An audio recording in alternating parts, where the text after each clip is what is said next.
interesting description that you had that sort of, with the reveal about Chuck sort of pulling the strings, it feels like they're walking on quicksand. Like they don't have their footing. What's your feeling though on how that's going to impact all of that? Because that's pretty big. Well, I mean, they're all sort of an existential crisis, really. They always had a mission. They always knew what they were going to do. And now they're not sure even the origins of the mission. Was this all some universal cosmic hoax? So I think they have several scenes where they sort of they question their own identities and their own validity. Are we just pawns? Is all our moral fire and all our moral outrage just been put in our heads? We have no authenticity. It's kind of a paranoid fantasy that they're living in. I mean, it won't last like that forever, but their underpinnings are just whipped out from under, obviously. So they are nervous and anxious, and they sort of decide to pretend to act like they have a mission and that they know what the mission is, and that their whole life that has preceded this moment, this realization, it has not been a sham. Because a lot of them have self-doubt that the life they've been living was just prefabricated and it's a sham, and nothing about their experience has been authentic. And they just make a conscious decision to power through it and make whatever reality is presented to them the real reality. I guess that's the best way to do something like that. Well, it's sort of what we were thinking about as writers. I mean, really, that's the human dilemma.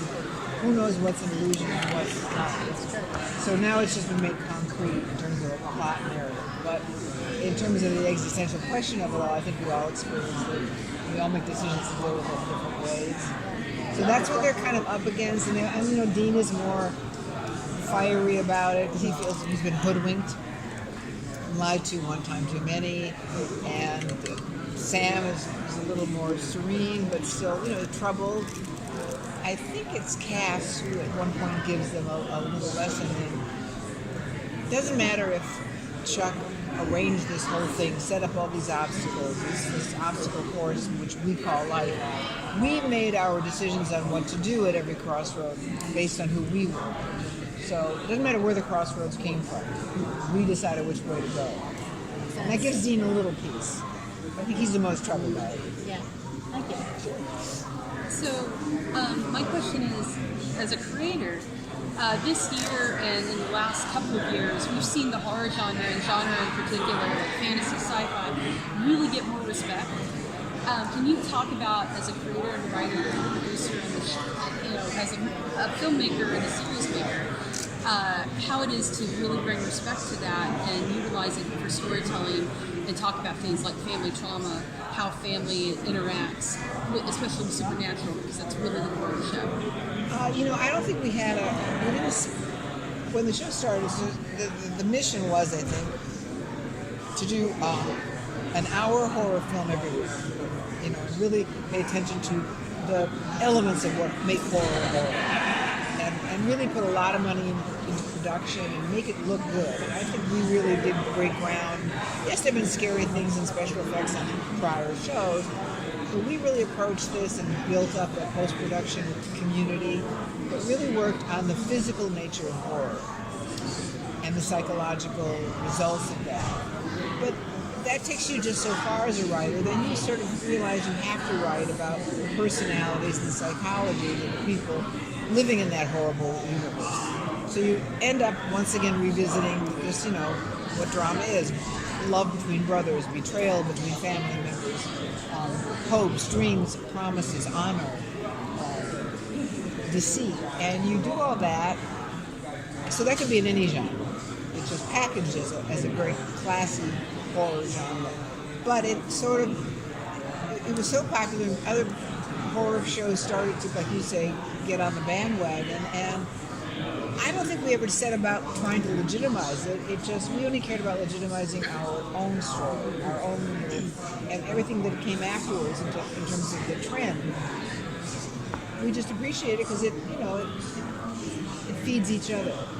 But we didn't feel we had to legitimize, if that was what your question was. It means we noticed that we were getting attention in a kind of very special way, but just felt good as writers and producers to see that happen and not be considered silly, or just a silly diversion. That people were in love with the show. Yes, the effects were really important, but they really cared about the people in the show, and their stories. That's really what sustained us. Have you guys approached this season any differently than others? I mean, once you finally have the order that you guys are finished, you have done so much from a story standpoint. There's not much to say, what haven't we done, but were there things that you leaned into specifically? Well, we knew we had some ends to tie. Right. So we'd already set some groundwork. And we knew since we had the luxury of having a final year to shape, we should make the statement we would agree we wanted to make. Right. And there was, disagreements in the room. Some people wanted to go this direction. It's never unanimous. But you then adjust. And we're still figuring it out now. I mean, we do know at the very end. There are several versions of getting to that end, but they're still being discussed. So there are a lot, just like Sam and Dean and their crossroads that Chuck is constructing. We've given ourselves several little options, and depending on how things unfold, we're sort of still waiting to see what we want to do, which is a luxury, especially on television, which is like a script factory. Next, you just got to keep putting it out. But each show has a couple bends in the road.